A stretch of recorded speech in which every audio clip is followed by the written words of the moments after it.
All right, let's dive deep into Viktor Frankl's Man's Search for Meaning. Ooh, this one's a heavy hitter, but a good one. It really is. It's a powerful look at how to find meaning even when facing unimaginable suffering. And it's all based on Frankl's own experiences in those Nazi concentration camps. Yeah, and what I find so fascinating is how Frankl doesn't shy away from the horrors he saw.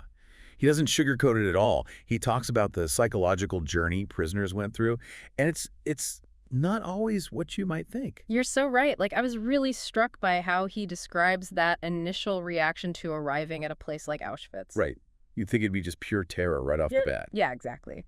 But he talks about this thing called a delusion of reprieve. It's wild, isn't it? Like you're seeing this selections people being sent left or right, Yeah. but you don't know what it means yet. Mm. And it's in that chaos. I think your mind just grabs onto this little sliver of hope, like maybe somehow you'll be the exception. Or like, this is awful, but it won't happen to me. It's almost like a defense mechanism, right? A way to cope with just how huge and horrific the situation really is. But that delusion can't last forever. So what happens when that initial shock wears off? Well, then you enter the second phase that Frankl talks about, apathy. A kind of emotional numbness starts to set in. Makes sense in a way. Your mind can only handle so much pain before it just kind of shuts down. Exactly. It's like your survival instincts kick in and everything else just fades into the background.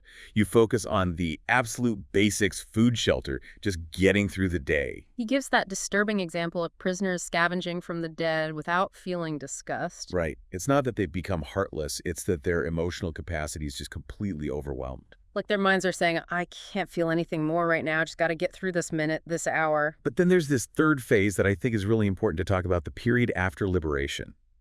You'd think freedom would be pure joy. Right. You'd think they'd be ecstatic. But it wasn't always that simple. There was a lot of disbelief and bitterness. It was hard for them to just snap back to normal life. Not to mention the expectation that the outside world would understand what they went through, would offer compassion. But they didn't always get Gekunter. The Frankl says they often encountered indifference. It's like their suffering wasn't fully grasped by those who hadn't been there. And this really highlights the fact that the camp experience wasn't something you just walked away from. The trauma stayed with them. It really makes you think about how healing from trauma goes far beyond just the physical. It's about those invisible scars, the emotional and psychological wounds that can linger. Absolutely. Yeah. So we've talked about these phases, the descent into this abyss of suffering. But amidst all of that, Frankl observed something remarkable. Yeah, this is where it gets really interesting. If the camp experience was so dehumanizing, so crushing, how did anyone stay sane? Where do you even find a glimmer of hope in a place like that? It's incredible, isn't it? Even in those horrific circumstances, prisoners found ways to hold on to their inner lives, to find something that gave them a reason to keep going. And it wasn't like they were finding meaning in some big heroic gestures, was it? No, not at all.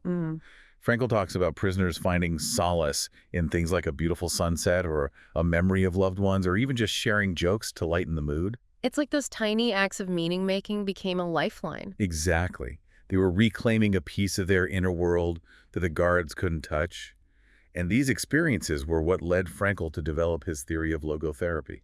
So he realized that this search for meaning, it wasn't just some philosophical idea. It was crucial for survival. Exactly. If you have a why for enduring the suffering, the how becomes a little less unbearable. But what did that why look like in a concentration camp? Like, it's hard to imagine finding any kind of purpose in that environment. It was different for everyone. You know, some found meaning in helping their fellow prisoners even when they were struggling themselves. Others found it in their faith or in intellectual pursuits. Frankl himself worked on a manuscript while he was in the camps. So it wasn't about finding some universal meaning of life. It was about creating meaning within their own specific circumstances. Exactly. And this brings up an interesting question for you. If finding meaning was so important for survival in the camps, what does that tell us about the importance of purpose in our own lives, even outside of those extreme situations? That's a great question. Yeah? I think about that a lot. We might not face the same horrors as Frankl did, but we all face challenges and setbacks, times when we question our purpose. I think that's why his book resonates with so many people. It's timeless, right? And this is where logotherapy can be so helpful. It reminds us that we have the power to define our own purpose, even when life throws us curveballs. That's so empowering. It means we're not just victims of circumstance. We can actually create our own sense of meaning. But what about those times when we struggle to find meaning? I mean, life doesn't always feel meaningful. Sometimes it just feels empty. That's a really important point. Frankl talks about this thing called the existential vacuum, that feeling of emptiness and lack of purpose that can show up when we're not finding meaning. I definitely relate to that. It's like that Sunday night feeling when the weekend's over and you're dreading going back to work. Is that what he called the Sunday neurosis? Yes, that's a perfect example. Mm. It's like we've become so focused on achievement and productivity that we lose sight of what actually matters. Going through the motions, but without any real purpose. So how do we combat that feeling of emptiness? Does Frankl offer any advice on finding meaning? He does. He says meaning can be found in three main ways. First, by creating something or doing a deed. So like contributing something positive to the world. Exactly, leaving your mark. The second way is by experiencing something or encountering someone. Like really being present in the world, appreciating the beauty around us, and connecting with others.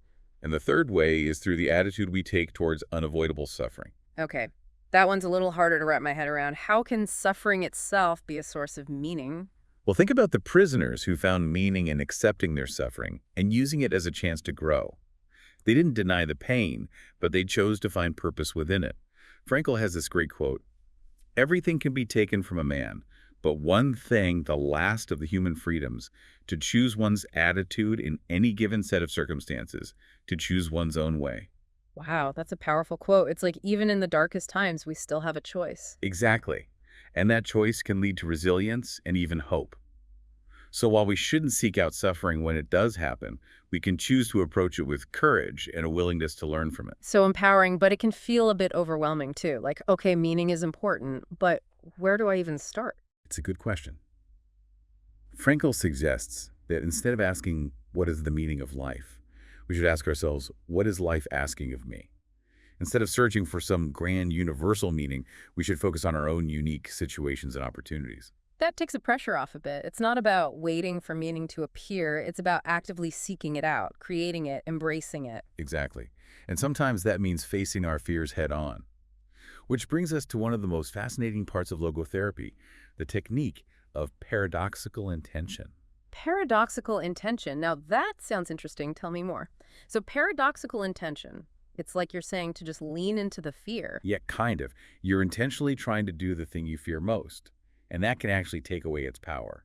It's about taking control instead of letting fear control you. I can see that. It's like you're breaking the cycle of anxiety. Instead of dreading it, you're choosing to experience it. Exactly. It's like, okay, fear, I see you and I'm going to do this anyway. It's almost like reverse psychology for your own brain. Uh-huh. Yeah, I guess you could say that. You know, I've noticed this in my own life too. Like sometimes when I'm worried about something going wrong, I get so tense that I actually make it more likely to happen. But if I can just relax and accept the possibility of failure, I do better. Exactly. And that's a great example of paradoxical intention in action. It's a reminder that we have more control over our emotions than we realize. This is all making sense now. We've talked about finding meaning and this technique of paradoxical intention, and it all comes back to taking ownership of your experience, even when it's tough. Absolutely. Frankl always emphasized that even in a concentration camp where so much was taken away, there was still one freedom left, the freedom to choose your attitude. So powerful. So I've got finding meaning, we've got paradoxical intention. Mhm. Are there any other techniques Frankl talks about for applying logotherapy to our everyday lives? There are. Another one that's really helpful is called de-reflection. It's about shifting your focus away from yourself and your problems and instead focusing on something bigger than yourself. That reminds me of what we were talking about earlier with finding meaning through creation or action or connecting with others. It's like getting out of your own head and engaging with the world around you. You got it. Think about those times when you're feeling stuck, obsessing over your problems. De-reflection encourages you to shift your perspective. Realize that your own challenges might feel smaller when you focus on something larger than yourself. It's not about ignoring your problems, but about finding a healthier way to relate to them. Exactly. It can make a huge difference in how you experience those challenges. Frankl also talks about having an attitude of creative valuing. It's about recognizing that even difficult moments hold the potential for meaning. Instead of dwelling on what's wrong, you look for what's right, what's valuable. I can see how that would be a powerful shift in mindset. It really is. It doesn't mean you're denying your struggles, but you're choosing to focus on what you can control. Your choices, the positive impact you have, the ways you can grow and learn even through tough times. It all comes back to choosing your attitude in any situation. It's like Frankl saying we always have a choice even when we feel like we don't. Exactly. And that choice is what gives us power. It means we're not just reacting to life, we're actively shaping it. This has been an incredible deep dive so far. So much to think about: the horrors of the camps, the profound insights of logotherapy, and how we can apply it to our lives today. It's amazing how relevant Frankl's work still is. It offers this timeless wisdom about resilience, purpose, and finding meaning, even in the face of suffering. We've given our listeners a lot to chew on, but what's the one thing you hope they take away from all of this? That even when things are tough, even when you're facing uncertainty, you always have the power to choose meaning. You can define your own purpose and live a life that feels significant. Beautifully put. And I think that's a perfect place to wrap things up. Thank you for guiding us through this deep dive. It's been a powerful journey. My pleasure. Remember, the search for meaning is a lifelong journey. Embrace the challenges, find those moments of beauty and connection, and never stop looking for your own unique purpose. And until next time, fellow deep divers, keep diving deep.